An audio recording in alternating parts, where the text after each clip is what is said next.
ইজা উজতুনিবাতিল কাবাইর, কেউ যদি 5 ওয়াক্ত নামাজ পড়ে, 5 ওয়াক্ত নামাজ পড়ে, এক নামাজ পড়ার পরে আরেক নামাজের অপেক্ষা করে, ফজর পড়ার পরে জোহরের অপেক্ষা করে, জোহর পড়ার পর আসরের অপেক্ষা করে, আসর পড়ার পর মাগরিবের অপেক্ষা করে, মাগরিব পড়ার পর এশার অপেক্ষা করে, এশার পড়ার পর ফজরের অপেক্ষা করে, এক জুমা থেকে নিয়ে আগামী জুমা পর্যন্ত অপেক্ষা করে, এক রমজান থেকে নিয়ে আরেক রমাদান পর্যন্ত অপেক্ষা করে।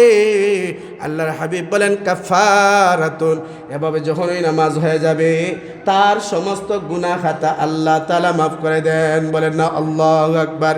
ইজা উজতুনিবাতিল কাবাইর, মধ্যখানে যদি কোনো কবিরা গুনাহ না হয়, ওই কবিরা গুনাহ না হওয়ার কারণে তার যত সগীরা গুনাহ খাতা আছে ও জানতেই গুনাহ হয়ে গেছে।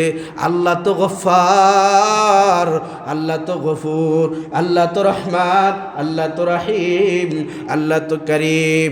এই নামের গুণের খাতিরে তার গোলামি করার কারণে আল্লাহ তাআলা তার সমস্ত গুনাহ খাতাকে আল্লাহ তাআলা মাফ করে দেন। বলেন না আল্লাহু আকবার।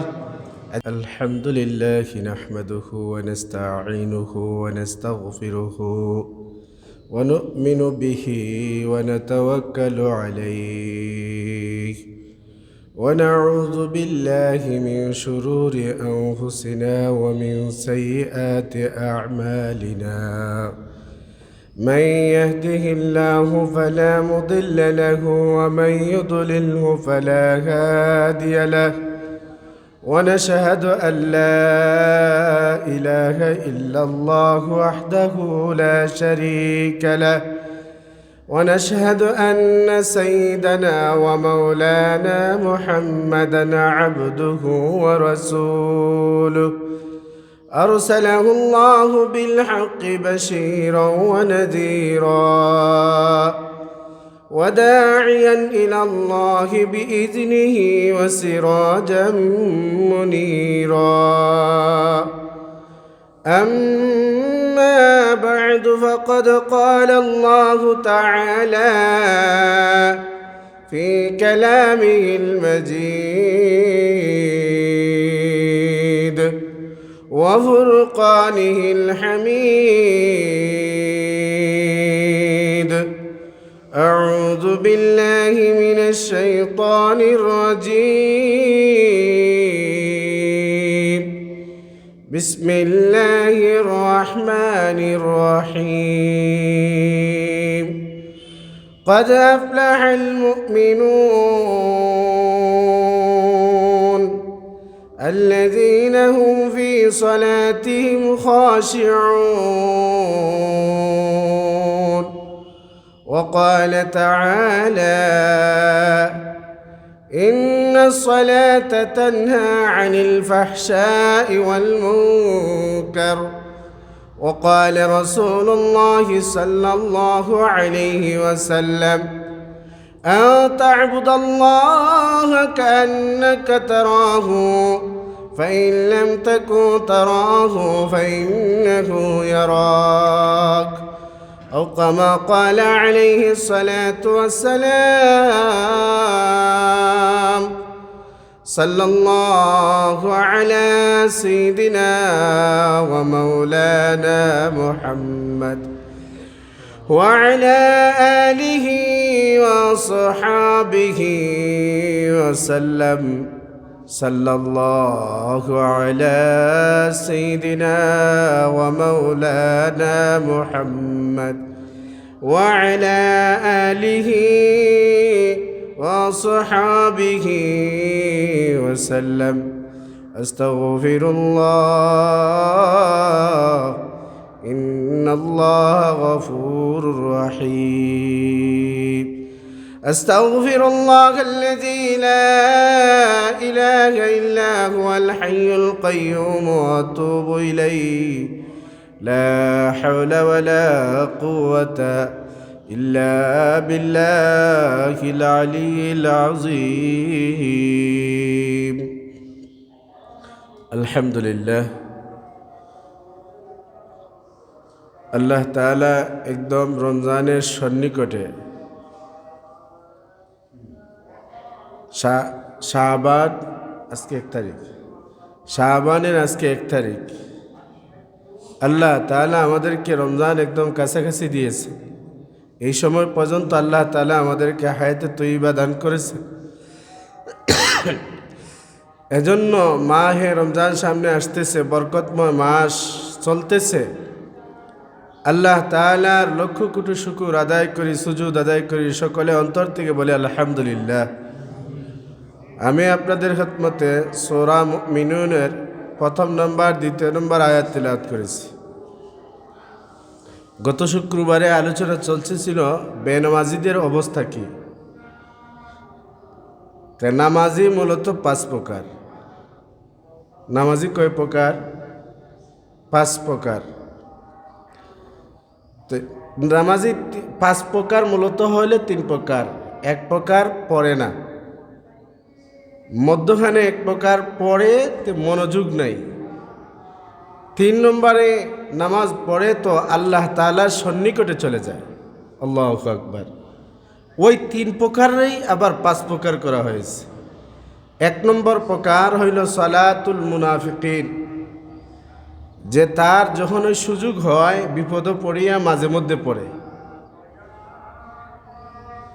ঈদের নামাজ, জুমার নামাজ, কয়দিন পরে শবে-বরাত আসতেছে, শাবান মাস যেহেতু ঢুকে গেছে, শবে-বরাত আসতেছে, রমজান আসলে প্রথম কয়দিন আসবে, মাঝখানে নাই, লাস্টের দিকে আবার 1 দিন আসবে, লাস্টের দিকে আবার 10 দিন যাওয়ার পরে মার্কেটিং শুরু হবে।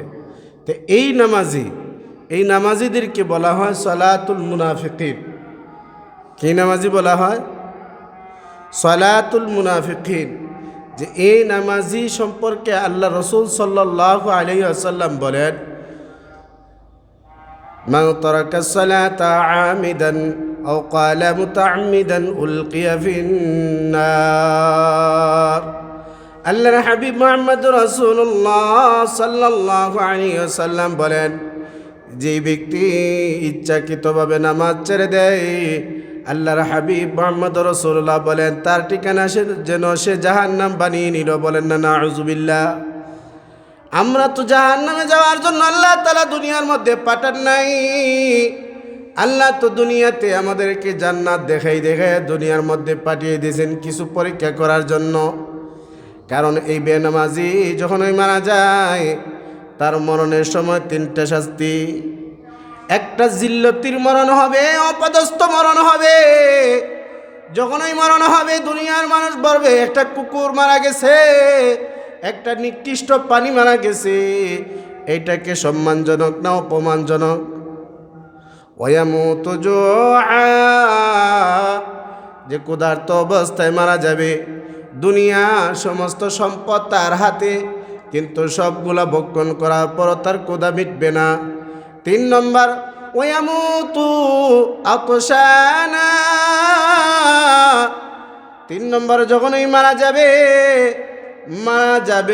যাবে দুনিয়ার সমস্ত পানি, মহাসমুদ্রের পানিও পান করাইলে তার তৃষ্ণা মিটবে না। কবরে তার 3টা আযাব দেওয়া হবে। কবরটা তাকে এভাবে চাপ দিয়ে দিবে।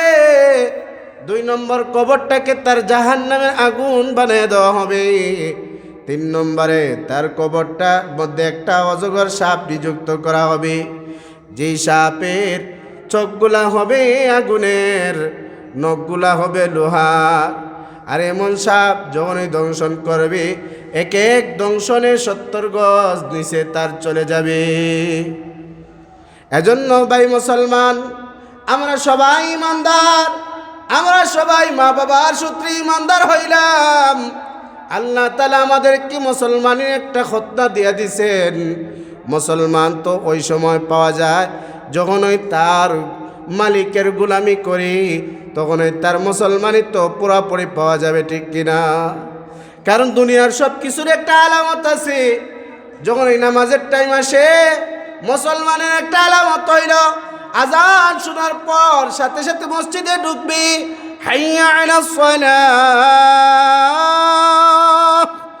হাইয়া আলাস সালাহ, হাইয়া আলাল ফালাহ।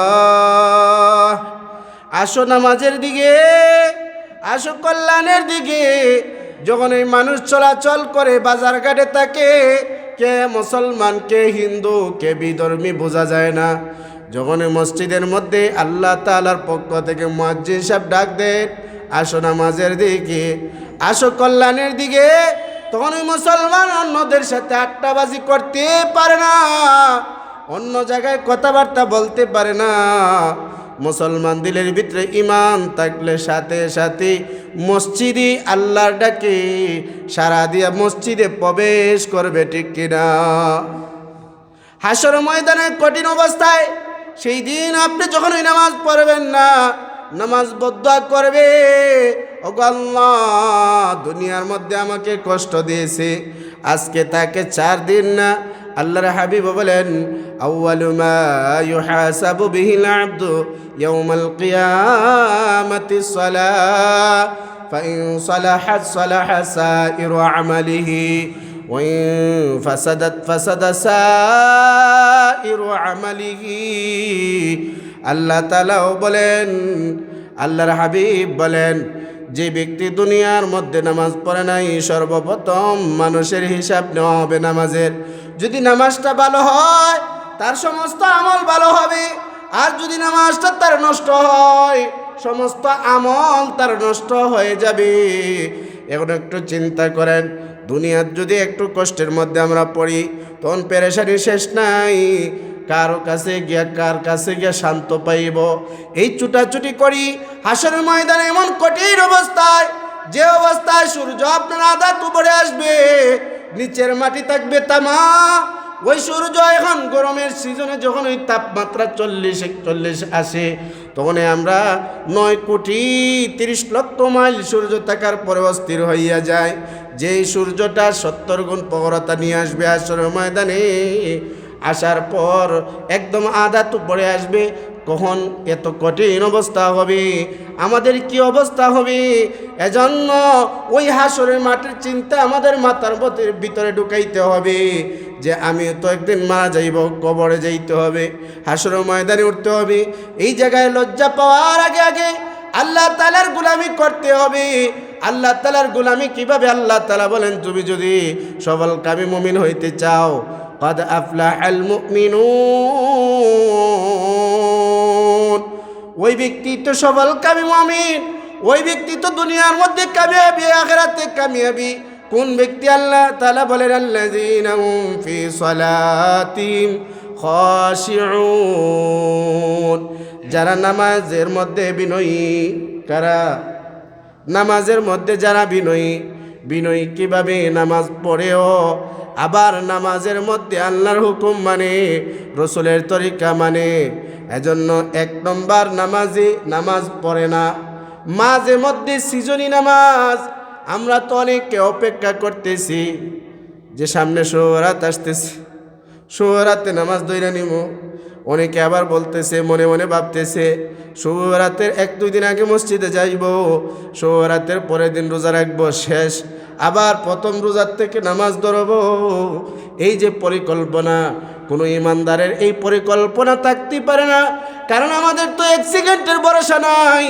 আমি যে শবে বরাত পাইব, এই যে লাইলাতুল বরাত পাইব, রোজা পাইব, এটার কোনো গ্যারান্টি আছে না? আপনারা কেউ বলতে পারবেন আমি বাঁচব? আপনি বাঁচবেন? কেউ বলতে পারবে না। এজন্য মরণ কখন আসবে কারো জানা নাই, যখন তখন আসতে পারে। আল্লাহ তাআলার হুকুম আমাদেরকে যেই সময় বলেছেন সেই সময় আদায় করতে হবে। যে আপনি আমি জানি না আমি যে 60 বছর 70 বছর বাঁচব, তখন আমি বৃদ্ধকালে নামাজ পড়ব, আল্লাহর কাছে তওবা করব। আল্লাহ তো এজন্য নামাজ আমাদেরকে দেন নাই যে সব রাতের সময় একসাথে সব নামাজ কাজা কইরা নিব, রমজানে কাজা কইরা নিব। না না না, আল্লাহ তাআলা তো নামাজকে ফরজ করে দিয়েছেন, ইন্নাস সালাতা কানাত আলাল মুমিনিনা কিতাবা। আল্লাহ তাআলা বলেন, আমি নামাজকে ফরজ করে দিলাম সময় মতো।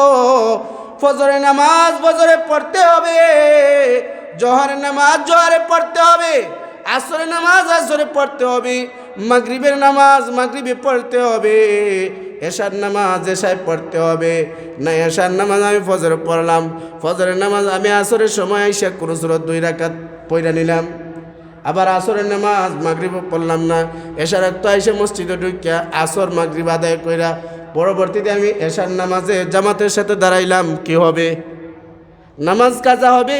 কিন্তু হাদিস শরীফের মধ্যে আছে যে যদি কাজা নামাজের জন্য আল্লাহ তাআলা ধরেন, তাহলে এই ধরার কারণে 2 হুকবা পরিমাণ জাহান্নামে জ্বলতে হবে। কতদিন? 2 হুকবা কি? মুহাদ্দিসিনে কেরামরা বলেন 1 হুকবা 2 হুকবার পরিমাণ বলেন 88,000 লক্ষ বছর জাহান্নামের আগুনে জ্বলতে হবে। বলেন না নাউজুবিল্লাহ। আল্লাহ যদি ধরে তার কোনো ছাড়া আছে না? তার কোনো ছাড় থাকবে না।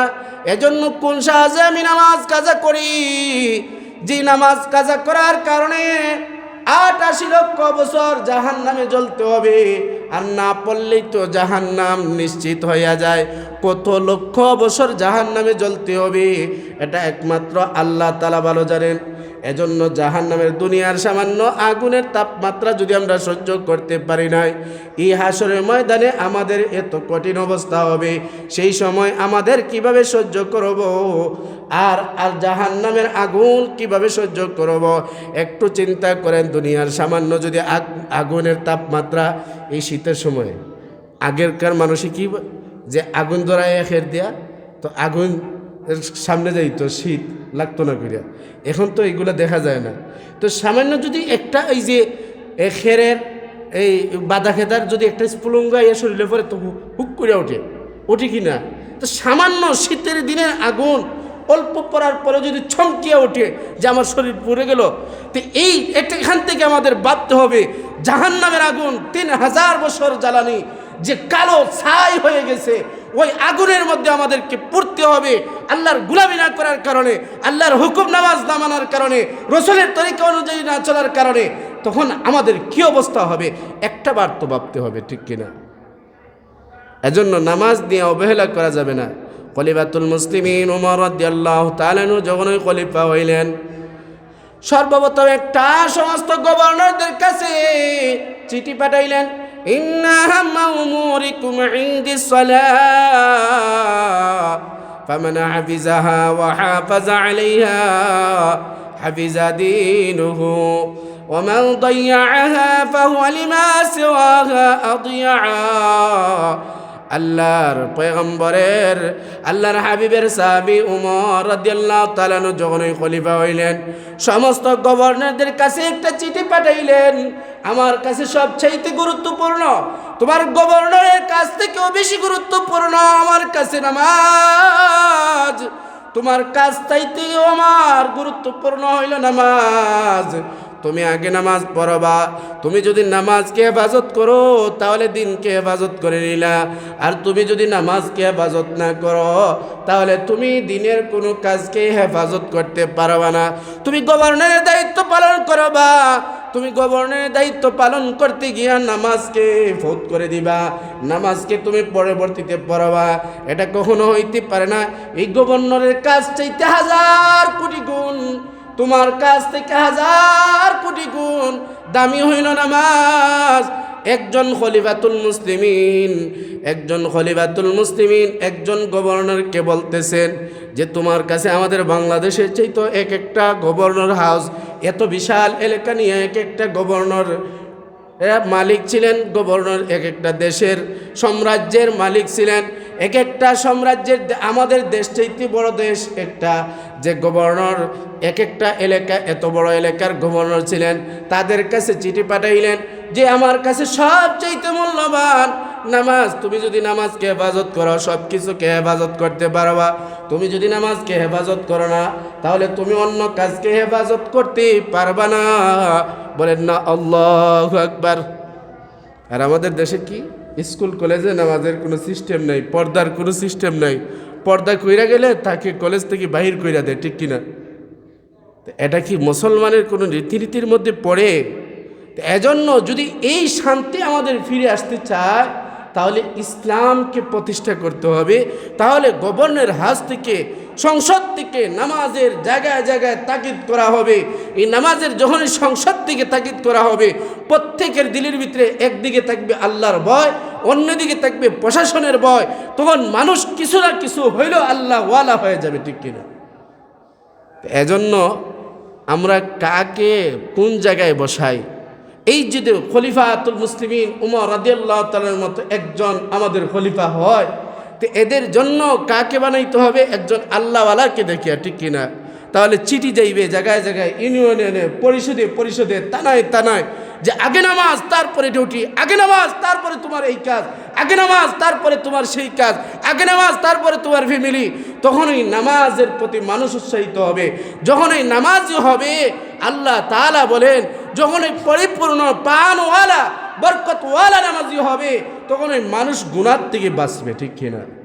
ইন্নাস সালাতা তানহা আনিল ফাহশাই ওয়াল মুনকার। আল্লাহ বলেন, যারা নামাজি নামাজ পড়ার কারণে দুনিয়ার অশ্লীলতা থেকে আল্লাহ তাআলা তাদেরকে হেফাজত করে নেন।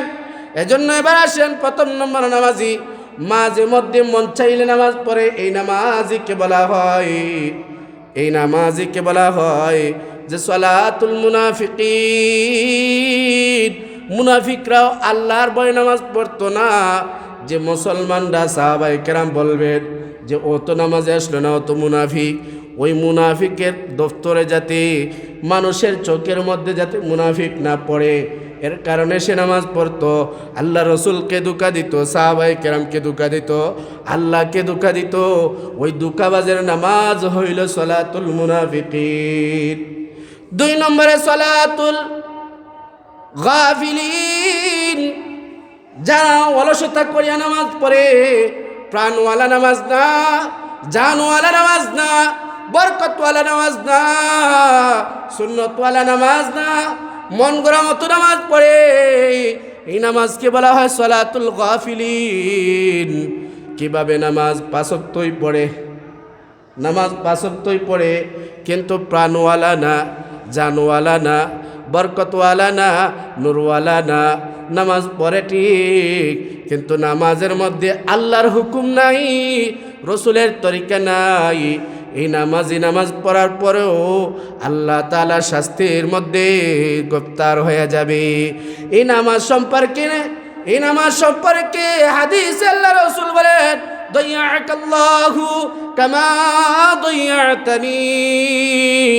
ওই নামাজ কিয়ামতের ময়দানে আল্লাহকে বলবে, ও আল্লাহ, ওই নামাজ পড়ছে বটে, কিন্তু আমাকে কষ্ট দিয়েছে। আজকে তুমি আল্লাহ তাকেও কষ্ট দিয়ে দাও। যখন এই নামাজ বদুয়া করবে, ও আল্লাহ, আমাকে দুনিয়াতে নামাজ পড়ছে বটে কষ্ট দিয়েছে, আজকে তাকে গ্রেফতার করেন।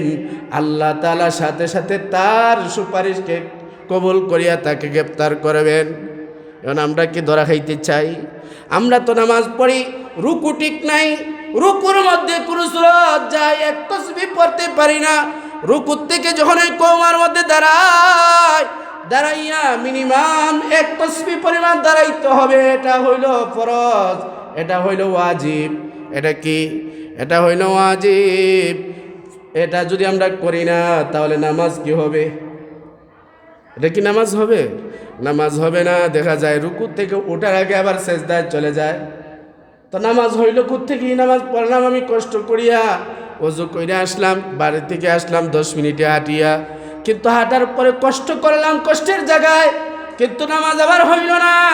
এই নামাজ না হওয়ার কারণে আমি রসুলের তরিকা যখনই ফলো করলাম না ফলো করার কারণে এই নামাজটা আমার গেল গোল্লায়, ঠিক কিনা? এই নামাজে আমাকে জাহান্নামে নিয়ে যাবে, আল্লাহ তাআলা শাস্তির মধ্যে গ্রেফতার করে দিবেন। এজন্য হাদিসের মধ্যে বলা হয়, দাইয়াকানি কামা দাইয়াতানি। ওগো আল্লাহ, দুনিয়ার মধ্যে আমাকে কষ্ট দিয়েছে, আজকে তাকেও আপনি কষ্ট দিয়া দেন। এজন্য 1 নম্বর নামাজি হয়ে যাবে জাহান্নাম, 2 নম্বর নামাজি শাস্তিপ্রাপ্ত নামাজি। এই নামাজি যখন এই নামাজ পড়ে, আল্লাহ তাআলার কাছে শাস্তির যোগ্য হইয়া যায় নামাজ পড়ার পরেও। কেন? তার রুকু ঠিক নাই, দাঁড়ানো ঠিক নাই, বসা ঠিক নাই, সেজদা ঠিক নাই, রুকু ঠিক নাই, কোনো কিছু ঠিক নাই, তাসবিহ তাহলিল ঠিক নাই। সুবহানাল্লাহ, এই সুবহান রাব্বিয়াল আ'লা, এভাবে সুবহান রাব্বিয়াল আ'লা, সুবহান রাব্বিয়াল আযীম, সুবহান রাব্বিয়াল হইল কি তাসবিহ। সূরা ফাতিহা ঠিক নাই, দুনিয়ার যত কথাবার্তা আছে সবগুলাই ঠিক আছে, কিন্তু নামাজের বেলায় যখন একটা সূরা তিলাওয়াত করা হবে, একটা কেরাত পড়া হবে, একটা কেরাত যদি তাকে পড়তে দেন বোঝা যায় মনে হয় জাহান্নাম নাজিল হইয়া গেছে, বলেন না নাউজুবিল্লাহ।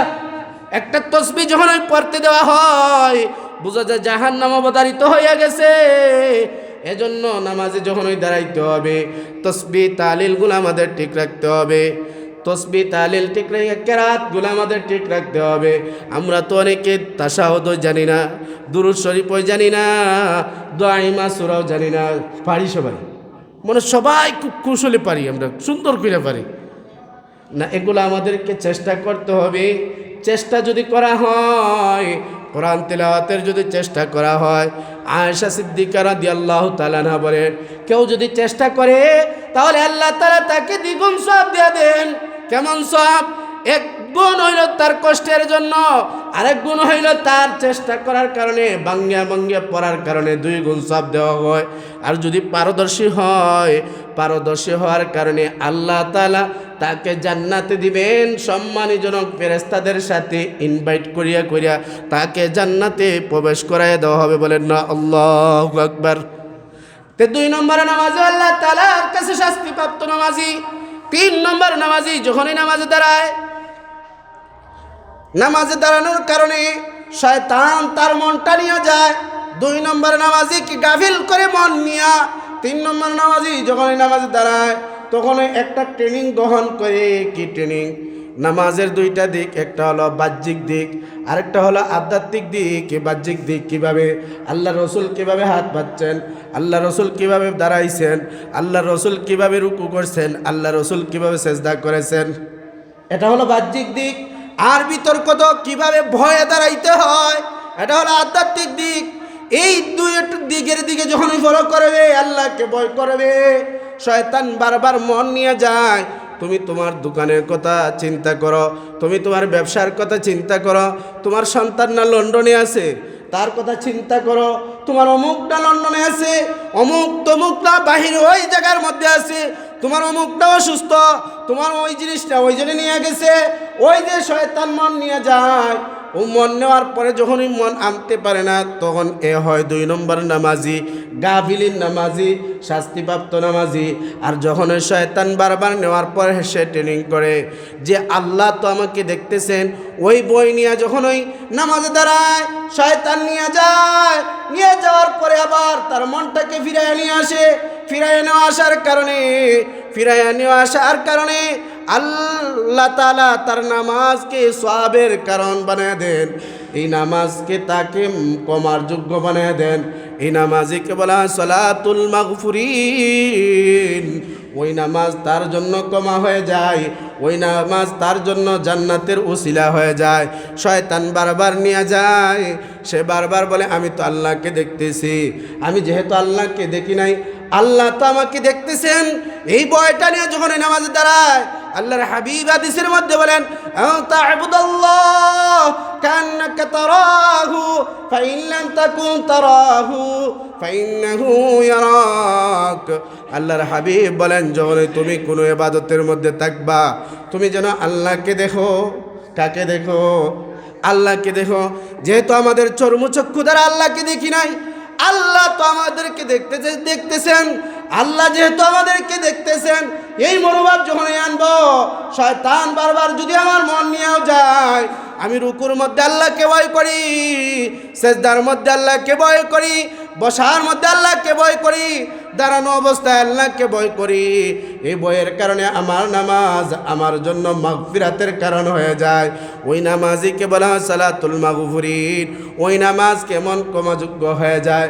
আল্লাহর হাবিব মুহাম্মদুর রাসূলুল্লাহ একবার হুজরাত থেকে বাইর হইলেন। কোত্থেকে বাইর হইলেন? নিজের ঘর থেকে, হুজরাখানা থেকে বাইর হইলেন। বাহির হওয়ার পর একটা গাছের মধ্যে, শীতের মৌসুমে গাছের পাতা কি থাকে না, পড়ে যায়? ফুটা হইয়া সবগুলো পড়ে যায়। যখন ওই পড়ে যায়, একটা ডালের মধ্যে ঝাঁকুনি দিলেন, সমস্ত পাতা পড়ে গেল। সাহাবী বললেন, ও আল্লাহর হাবিব কি করলেন বুঝলাম না। আল্লাহর হাবিব বলেন, ও আমার সাহাবী, একজন মুসলমান যখন এই নামাজ পড়ে, নামাজ পড়ার কারণে তার ওই গাছের পাতা যেভাবে ফুটা হইয়া জোরে পড়লো, একটা পাতাও তার ডালের মধ্যে থাকে নাই। একজন নামাজি যখন এই নামাজে পানওয়ালা হয়, বরকতওয়ালা হয়, নূরওয়ালা হয়, সুন্নতওয়ালা হয়, ওই নামাজের কারণে তার সমস্ত গুনাহগাতা ওই গাছের ডাল থেকে যেভাবে পাতাগুলা একবারে পড়ে যায়। একজন গুনাহগার নামাজ যখন হয়, আল্লাহর হুকুম মোতাবিক আমি রসুলের তরিকা অনুযায়ী নামাজ পড়বে, ওই নামাজটা হবে তার পানওয়ালা, নূরওয়ালা। এই নামাজ পড়ার কারণে তার সমস্ত গুনাহ আল্লাহ তাআলা মাফ করে দিবেন। বলেন না আল্লাহু আকবার। আমাদের নামাজটা কেমন হওয়ার দরকার? নূরওয়ালা না প্রাণওয়ালা? না গাফিলিন নামাজের মতো, না মুনাফিকিন নামাজের মতো? না না না, আমরা তো ইমানদার মুসলমান। মুনাফিকের নামাজ আমাদের হইতেই পারে না, ঠিক কিনা? আমাদের নামাজটা হইতে হবে মাগফুরিন। যখনই নামাজ পড়ব তখনই আমাদের গুনাহ খাতা মাফ হইতে হবে।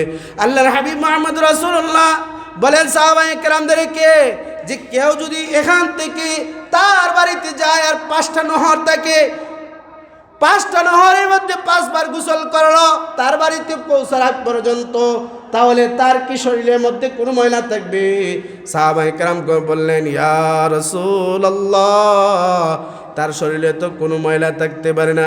দৈনিক 5টা নদী পার হইয়া যখনই তার বাড়িতে যাবে, যাওয়ার কারণে তার শরীরের মধ্যে গোসল করার কারণে কোনো ময়লা থাকতে পারে না। আল্লাহর হাবিব বলেন, আমার উম্মত যখন ওই 5 বার ওযু করিয়া নামাজ পড়বে, ওই নহরের মতো 5 নহরে যখন 5 বার গোসল করলে তার শরীরে কোনো ময়লা থাকে না। আমার বান্দা যখন ওই আমার উম্মত যখন ওই 5 বার ওযু করিয়া নামাজ পড়বে, নামাজ পড়ার কারণে তার শরীরের মধ্যে কোনো গুনাহ থাকতে পারে নাই। বলেন না আল্লাহু আকবার। কে বলছেন? রসুল বলছেন। আল্লাহর হাবিব মুহাম্মদুর রাসূলুল্লাহ বলেন, সালাতুল খামসু ওয়াল জুমআতু ইলাল জুমআতি ওয়া রমাদানু ইলা রমাদান কাফারাতুল লিমা বাইনাহুন্না ইযা উজতুনিবাতিল কাবাইর।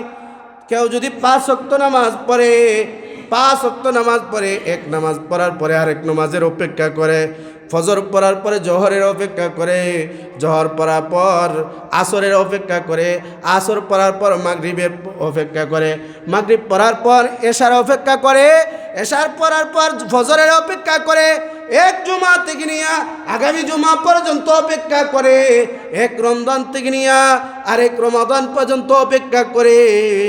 আল্লাহর হাবিব বলেন, কাফারাতুন। এভাবে যখনই নামাজ হয়ে যাবে তার সমস্ত গুনাহ খাতা আল্লাহ তাআলা মাফ করে দেন। বলেন না আল্লাহু আকবার। ইযা উজতুনিবাতিল কাবাইর, মধ্যখানে যদি কোনো কবিরা গুনাহ না হয়, ওই কবিরা গুনাহ না হওয়ার কারণে তার যত সগীরা গুনাহ খাতা আছে ও জানতেই গুনাহ হয়ে গেছে। আল্লাহ তো গফফার, আল্লাহ তো গফুর, আল্লাহ তো রহমান, আল্লাহ তো রহিম, আল্লাহ তো করিম। এই নামের গুণের খাতিরে তার গোলামি করার কারণে আল্লাহ তাআলা তার সমস্ত গুনাহ খাতাকে আল্লাহ তাআলা মাফ করে দেন। বলেন না আল্লাহু আকবার। এজন্য আমরা কেমন নামাজি হইব? সালাতুল মাগফুরিন। নামাজ পড়ব তো পড়ব, নামাজ পানওয়ালা হবে, নূরওয়ালা হবে, জিন্দা নামাজ হবে। ওই যখন এই নামাজ হবে, নামাজের মধ্যে 2টা দিক পাওয়া যাবে। একটা জাহিরি দিক রসুলের তরিকা অনুযায়ী, আরেকটা আধ্যাত্মিক দিক, দিলের ভিতরে আল্লাহর ভয় থাকবে। ওই যখন 2 কাজওয়ালা নামাজ হবে, ওই নামাজ তাকে মাফ করিয়া দিবে, সমস্ত গুনাহ তার মাফ হয়ে যাবে। যখন ওই সমস্ত গুনাহ তার মাফ হয়ে যাবে, তখন ওই সে 4 নম্বর নামাজি হবে। শয়তান বারবার মন নিয়ে যায়, সে বারবার শয়তানের সাথে মুজাহাদা করে, মুরাকাবা করে, জিহাদ করে ফিরিয়ে নিয়ে আসে। এই শয়তান তুই আমাকে গাফিল করতে পারবে না, শয়তানের সাথে তার যুদ্ধ হয়ে যায়। এক পর্যায়ে যখন যুদ্ধ হইতেই থাকে, শয়তান বিরক্ত হইয়া তার পিছন ছেড়ে দেয়।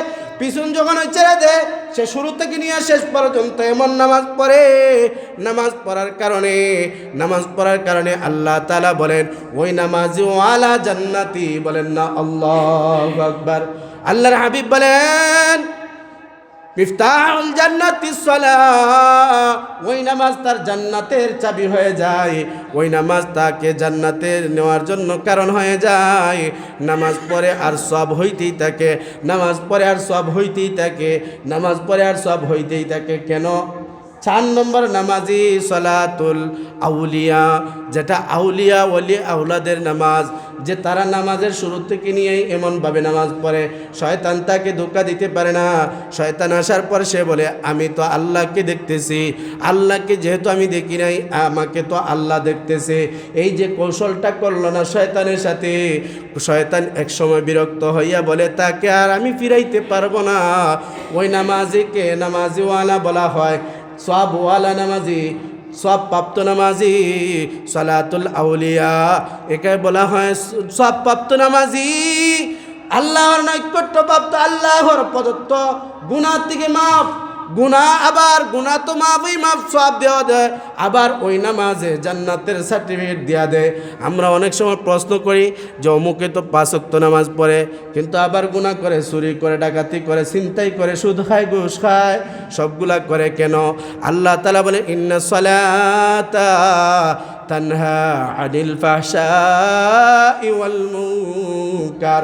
এমন নামাজি যখন হয়ে যায় সে আর চুরি করতে পারে না, ঘুষ খাইতে পারে না, সুদ খাইতে পারে না, অমুককে তমুককে লাগে মায়ের দরবার করাইতে পারে না, মার্ডার করতে পারে না, চিন্তাই করতে পারে না। কোন নামাজি? এই 4 নম্বর নামাজি যখন হয় 5 ওয়াক্ত নামাজ পড়ে, নামাজের শুরু থেকে নিয়ে শেষ পর্যন্ত আল্লাহ তাআলার নিমগ্নে থাকে, আল্লাহ ওয়ালাদের মতো নামাজ পড়ে, শয়তান তার দ্বারে কাছে আসতে পারে না।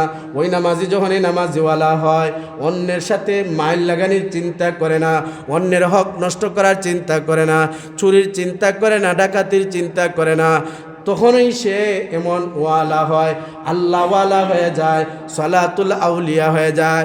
এজন্য নামাজ অনেকে পড়ে কিন্তু গীবত সব সময় গায়, মিথ্যা কথা বলে, মিথ্যা সাক্ষী দেয়। কেন? নামাজও হয় নাই এজন্য। বলেন নামাজও হয় নাই এজন্য। নামাজ পড়ে আবার চিন্তাই করে, নামাজ পড়ে সুদ খায়, ঘুষ খায়। কেন? নামাজ হয় নাই এজন্য।